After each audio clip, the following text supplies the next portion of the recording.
नमस्कार प्रेक्षकांनो, ठरलं तर मग या मालिकेच्या येणाऱ्या भागामध्ये जबरदस्त असा ट्विस्ट येणार आहे। तर प्रेक्षकांनो, सायलीला त्रास देणाऱ्या प्रियाचं इथे आता प्रताप काकांनी फोडलं थोबाड। त्याचबरोबर तिची अक्कल ठिकाणावरती आणण्यासाठी केला प्रयत्न। त्याचबरोबर प्रेक्षकांनो, वात्सल्य आश्रमामध्ये जो आता मृतदेह सापडलेला आहे तो इथे टेक्नॉलॉजीच्या आधारे आता तो मृतदेह कुणाचा आहे हे आता सायलीच्या समोर आणलेलं असतं। त्यामुळे सायलीने तो मृतदेह हरीश काकांचा आहे हे सिद्ध करताच इथे अर्जुनने शोधून काढला खरा गुन्हेगार। तर प्रेक्षकांनो, येणाऱ्या भागामध्ये कशा पद्धतीने गोष्टी घडत जाणार आहेत, उलगडत जाणार आहेत, आपण सविस्तरपणे बघूया। तर इथे प्रेक्षकांनो, आपण बघितलं की इथे आता प्रियाच्या बाजूने पूर्णाजी, त्याचबरोबर कल्पना, अश्विन सगळेजणच आहेत। पण इथे सायलीच्या बाजूने फक्त अर्जुन, त्याचबरोबर विमल आणि इथे प्रताप काका। तर इथे आता प्रियाला या गोष्टीचा खूपच जास्त संताप झालेला आहे की प्रताप काका दरवेळेला फक्त आणि फक्त सायलीची बाजू घेतात आणि प्रियाच्या चुका दाखवून देतात। तेव्हा इथे प्रताप काकांच्या अंगावरती एकदा प्रिया ओरडलेली सुद्धा असते आणि त्यावेळेला इथे आता प्रियाला चांगलं सुनावलेलं सुद्धा असतं। तेव्हा इथे प्रेक्षकांनो, आता प्रताप काकांना कळून चुकलेलं असतं की सायली या घराच्या भल्याचा विचार करते, या घरातल्या सर्व लोकांना एकत्र कशा पद्धतीने बांधून ठेवता येईल, हसतं खेळतं घर कशा पद्धतीने राहील, तिला सगळ्यांच्या चेहऱ्यावरती फक्त आनंद बघायचा आहे आणि सगळ्यांना एकत्र जोडून ठेवायचं आहे। हा सायलीचा प्रयत्न प्रताप काकांच्या लक्षात आलेला असतो। इथे जरी पूर्णाजी कल्पना तिचा रागराग करत असेल तरीसुद्धा सायली आपल्या कर्तव्याला चुकत नाही, बाहेरचा राग ती घरात काढत नाही, प्रत्येक गोष्ट ती वेगवेगळी ठेवते। मधुभाऊ जरी तिचे वडील असतील तरीसुद्धा मधुभाऊंमुळे आपल्या घरामध्ये तणाव नको म्हणून मधुभाऊंना तिने एका वेगळ्या रूममध्ये ठेवलं आहे आणि तिथे त्यांचं ती खाणं पिणं सगळं त्यांना रूममध्ये नेऊन देत असते, जेणेकरून घरामध्ये मधुभाऊंना कुणी काही बोलायला नको आणि मधुभाऊंच्या तिथे असण्याने कुणाला काही त्रास व्हायला नको। हा समतोलसुद्धा इथे सायलीने अगदी व्यवस्थित राखून ठेवलेला आहे। एका बाजूला ती सून होण्याचं सुद्धा कर्तव्य पार पाडते आणि मुलगी होण्याचं सुद्धा। पण इथे प्रिया बरोबर तिच्या अपोजिट आहे। प्रिया घरामध्ये वाद कसे होतील, इथे सायली अर्जुनच्या विरोधामध्ये पूर्णाजी कल्पना अश्विनचे कान कसे भरता येतील, त्याचबरोबर सायलीला इथे कमीपणा कसा देता येईल याकडे प्रिया लक्ष देत असते। आणि जेव्हापासून प्रिया अश्विनबरोबर त्या घरामध्ये लग्न करून आली आहे तेव्हापासून ती फक्त आणि फक्त सगळ्यांचे कान भरते एकमेकांच्या विरोधामध्ये। प्रताप काकांनी हे नोटीस केलेलं असतं। सायली तसं करत नाही। सायली प्रत्येक वेळेला सगळ्यांना एकत्र सामावून घेण्याचा प्रयत्न करते आणि प्रताप काकांना सायलीचा हा स्वभाव खूप आवडतो। त्यांना कळलेलं असतं की सायलीला सगळ्यांची काळजी असते, अगदी विमलपासून ते पूर्णाजीपर्यंत इथे सायली सगळ्यांची समान काळजी घेत असते। विमल आता तिथे काम करते म्हणून तिला राबवून घेणं सायलीला पटत नाही। तर इथे विमलताईसुद्धा आपल्या कुटुंबाचा भाग आहेत, ते आपली मदत करतात असं समजून ती तिच्याकडून काम करून घेत असते आणि ती आजारी असेल तर तिला आराम करायला सांगत असते। या सगळ्या गोष्टी प्रताप काकांना आता सायलीतल्या ज्या काही गुण आहेत ते सगळे गुण इथे प्रताप काकांना माहिती असतात। त्यामुळे इथे आता ते सायलीचा राग का करतील? अर्जुन आणि सायलीला एकमेकांबरोबरच लग्न करायचं होतं आणि त्यांनी ते केलं। इथे प्रियाला आधी अश्विनबरोबर लग्न करायचं नव्हतं, ती तर त्याच्याशी नीट बोलायची सुद्धा नाही। पण जेव्हापासून अर्जुनने तिला नाकारून सायलीबरोबर लग्न केलं तेव्हापासून तिला आता सुभेदारांची सून होण्याचा दुसरा ऑप्शन तिला अश्विन दिसतो आणि ती त्याच्याबरोबर लग्न करण्याचा निर्णय घेते। आणि इथे जेव्हापासून लग्न करून घरामध्ये आली आहे सगळ्यांना एकमेकांच्या विरोधात भडकवते। इथे एकमेकांवरती खूप जास्त प्रेम करणारे अश्विन आणि अर्जुन आज एकमेकांचे दुश्मन होऊन राहिलेत। कुणामुळे? तर इथे प्रियामुळे। तेव्हा इथे प्रताप काका आता प्रियाची साथ न देता सायलीची साथ देत असतात आणि ही गोष्ट प्रियाला खूपच जास्त खटकते। आता इथे घरामध्ये सायलीची तब्येत ठीक नाही आहे तेव्हा प्रताप काकांनी स्वयंपाकाची सगळी जबाबदारी प्रिया आणि विमलला दिलेली असते। त्यानंतर इथे विमल खोटं नाटक करत असते, तिला सायलीची खूप काळजी वाटते। तेव्हा प्रताप काका म्हणतात, अगं तुला जर पुण्य कमवायचं असेल ना तर सायलीचे थोडे पाय चेपून दिलेस तर बरं होईल। तेव्हा इथे प्रताप काका आता सायलीचे तिला पायसुद्धा चेपायला लावतात, तिला स्वयंपाकामध्ये मदत करायला लावतात। तर घरातली कामं तू सुद्धा कर. तू सुद्धा या घरची सून आहेस ना. सारखी सारखी म्हणत असतेस ना की तू अश्विनची बायको, सुभेदारांची सून आहेस म्हणून. मग फक्त बोलून काही होत नाही, तर आपली कर्तव्यसुद्धा पार पाडावी लागतात, जशी सायली कर्तव्य पार पाडते. मग आता ती जर हे घर व्यवस्थित सांभाळते तर तू का नाही सांभाळू शकत? तेव्हा प्रताप काका आता प्रियाला कामं लावत असतात. आणि जेव्हा इथे प्रिया मधुभाऊंच्या विरोधात बोलते, ती म्हणत असते की मधुभाऊ या घरामध्ये का राहत आहेत? ते दुसरीकडे कुठेतरी राहू शकतात ना. ते कुसुमताईकडे का जात नाही? तेव्हा प्रिया म्हणते की मधुभाऊने तो दुसरा पण खून केला आहे, त्यांच्यावरती 2-2 खुनाचे आरोप आहेत. तेव्हा प्रताप काका सरळ तिला म्हणतात की ते अजून खुनाचे आरोप सिद्ध झालेले नाही आहेत आणि ते आपल्या घरामध्ये राहतात कारण ते सायलीचे वडील आहेत आणि अर्जुन आणि सायलीची इच्छा आहे की त्यांनी आपल्या घरामध्ये राहावं. आणि पोलीस इथे अरेस्ट करायला येतात, याचा अर्थ आपण खरोखर गुन्हेगार असतो का? अगं माझ्यासाठी सुद्धा पोलीस आले होते की, पण मी तो गुन्हा केला होता. तसंच मधुभाऊंना सुद्धा फसवलं जात असेल तर? आणि तू तर इथे आता खोटेपणाची गोष्ट करूच नको तन्वी. तू आणि साक्षी दोघीजणी मैत्रिणी होतात, ही गोष्ट तू 2 वर्ष आमच्यापासून लपूनच ठेवलीस ना.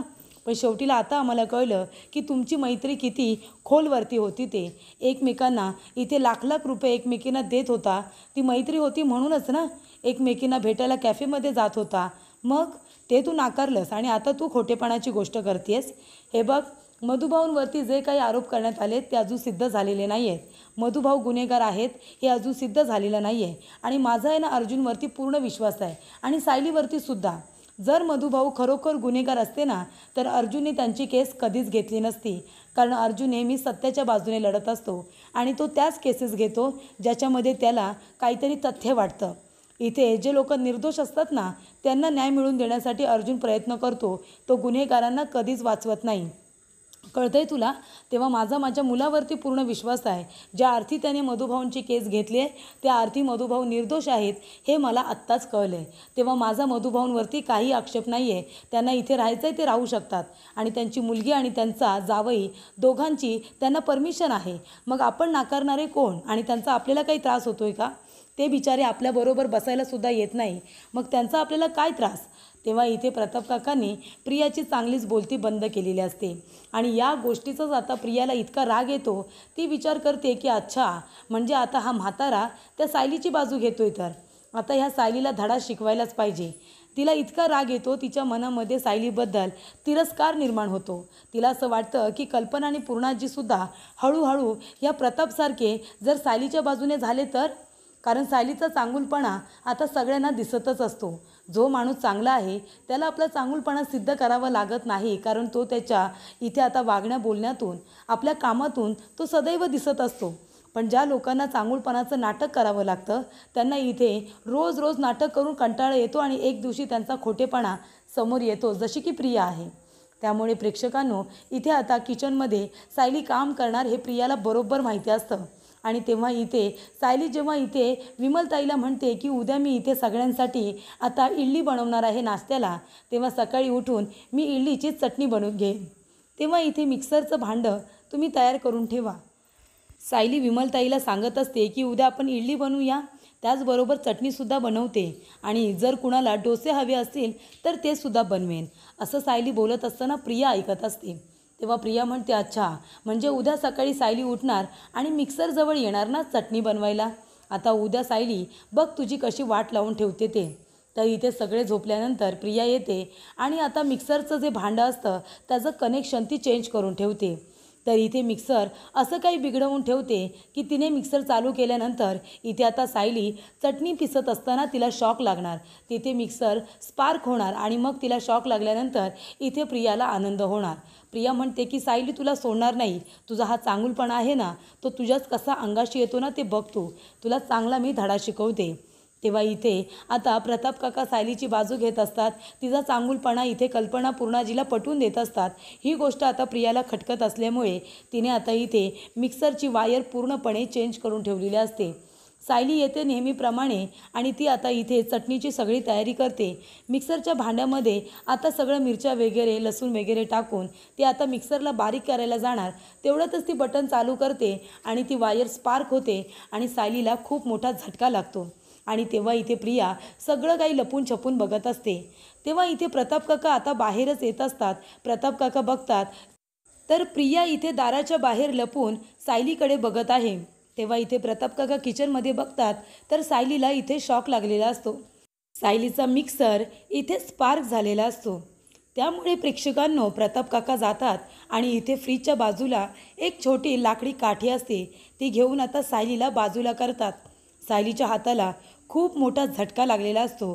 तेव्हा प्रताप काका म्हणतात, तन्वी अगं तिथून काय बघतेस, तुला सायलीला मदत करता आली नाही का? तेव्हा प्रिया म्हणत असते की प्रताप काका मला खरंच तिथून काही दिसलंच नाही. मी म्हणत होते की सायली इथे चटणी करते मग ती अशी हलते का, तेच मी बघत होते. मला खरंच माहिती नव्हतं की तिला इथे शॉक लागलाय. खरंच सॉरी. तेव्हा प्रताप काका म्हणतात, अगं जरा लक्ष देस दा, ती किचनमध्ये स्वयंपाक करत असते, कधी काही लागलं तिला तर तू लक्ष द्यायला नको का? तेव्हा इथे प्रिया म्हणते, खरंच काका माझं लक्ष नव्हतं. सायलीच्या हाताला खूप मोठा झटका हा लागलेला असतो. त्यानंतर बघितलं जातं तर इथे मिक्सरची वायर पूर्णपणे चेंज केलेली असते. तिचे कनेक्शन चेंज असतात. त्यामुळेच इथे आता सायलीला शॉक लागतो. तेव्हा इथे प्रेक्षकांनो आता प्रताप काकांना आधीच प्रियाच्या या वागण्याचा राग तर येत असतो. तेव्हा ते म्हणतात की प्रिया यापुढे तू सुद्धा जरा स्वयंपाकघरामध्ये लक्ष देत जा, कळतंय का तुला? त्यानंतर इथे आता बाकीचं काम तू कर. इथे आता सायली काही करणार नाही. सायली तुझ्या रूममध्ये जा आणि आराम कर. तेव्हा सायली म्हणते, नाही नको बाबा, सगळ्यांसाठी मी इडली बनवणार आहे. चटणी आता होतच आली होती, ती हवं तर मी पाट्यावरती वाटते, बाकी मी इडली बनवेन. प्रियाला इडली वगैरे काही बनवता येत नाही. तेव्हा इथे आता प्रताप काका प्रियाकडे रागाने बघतात. त्यानंतर प्रेक्षकांनो इथे आता सगळ्यांचा नाश्ता वगैरे झाल्यानंतर इथे सायली तो मिक्सर चेक करत असते. तेव्हा प्रिया तिच्याकडे बघून हसत असते. तेव्हा सायली म्हणते, काय गं प्रिया, काय झालं, माझ्याकडे बघून अशी हसतेस का? तेव्हा प्रिया म्हणत असते, काही नाही, मगाशी कसा झटका लागला ना तुला, मला तर खूप आनंद झाला होता. उगाच इथे प्रताप मामा मध्ये आले ना, बाबा जर इथे आले नसते ना तर तुझं काय झालं असतं गं सायली? तुला कुणी वाचवलं असतं? जी काही तुला पुढे पुढे करायची सवय आहे ना, तेव्हाच तुला जरा धडा शिकवायचा होता. हा मिक्सर बघ ना काय झालं नेमकं त्याला मीच बिघडवलं आहे. कारण मला आहे ना तुला ठार मारायचं होतं. एकदा तू या घरातून निघून गेलीस ना की मग या घरावरती मी राज्य करायला मोकळी, म्हणून मला तुझा काटा काढायचा होता. पण इथे बाबामध्ये आले आणि त्यांनी तुला वाचवलं. प्रताप काका तिच्या मागे उभे राहिलेले असतात आणि तिचं सगळं बोलणं ऐकत असतात. तेव्हा प्रिया म्हणते की दरवेळेला सगळ्यांच्या पुढं करायचं, तुम्हाला काय हवं आहे, तुम्हाला काय हवं आहे असं विचारायचं. कंटाळा येत नाही का गं तुला इतकं चांगलं वागून? कंटाळा नाही येत? मला आहे ना तुझं हेच वागणं खटकतं. तेव्हा मी विचार केला की हिला खूपच जास्त पुढे करायची सवय आहे ना. इथे इडली, कोणासाठी डोसे बनवायचे होते ना तुला, मग आता चटणी बनवता बनवता कसा हाताला शॉक लागला, म्हणून जरा आहे ना हातांना आवर घालायचा, कळलं तुला? तेव्हा इथे प्रेक्षकांनो आता प्रियाला खूपच जास्त टेन्शन आलेलं असतं. कारण जेव्हा ती मागे वळून बघते तर काय, प्रताप काका तिथे असतात. प्रताप काका तिला म्हणतात, अच्छा म्हणजे मला जसं वाटलं होतं तसंच घडलं आहे का? हे सगळं तू मुद्दामून घडून आणलंस. तरीच मी म्हणतोय, कालपर्यंत मिक्सर अगदी व्यवस्थित होता आणि अचानकपणे त्याला काय झालं? इथे सायलीला एवढा झटका का लागला? त्यानंतर इथे प्रिया आता बोलून तोंडावरती पडलेली असते. प्रताप काका म्हणतात, काय गं तुला लाज वाटत नाही का गं तन्वी? आम्हाला तर वाटतं तू प्रतिमाची मुलगी आहेस, तिचे संस्कार झालेत तुझ्यावरती, पण इथे तर तू एकदम विचित्र मुलगी निघालीस. ही मुलगी जी सगळ्यांचा विचार करते, सगळ्यांसाठी इडली बनवणार होती ना की स्वतःसाठी, आणि तू तिला त्रास दिलास? तुला लाज नाही वाटली हे सगळं करताना?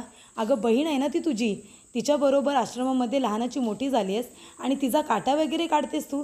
अगं ही कुठली भाषा? तिच्याकडून तू काय दुश्मनीची अपेक्षा ठेवतेस का? तेव्हा इथे प्रताप काका प्रियाच्या थोबाडीत देतात आणि म्हणतात की तुझं हे वागणं आहे ना तन्वी, ते बदल. सांगू का सगळ्यांना तू काय करण्याचा प्रयत्न केला आहेस ते? पूर्णाजी, कल्पना, त्याचबरोबर अश्विन, सगळ्यांचा तुझ्यावरती खूप विश्वास आहे. तू सगळ्यांना चांगली वाटतेस, पण मी तुला अगदी बरोबर ओळखले. आता तू या घरामध्ये घर जोडायला नाही तर तोडायला आली आहेस, हे सुद्धा मला कळलं आहे.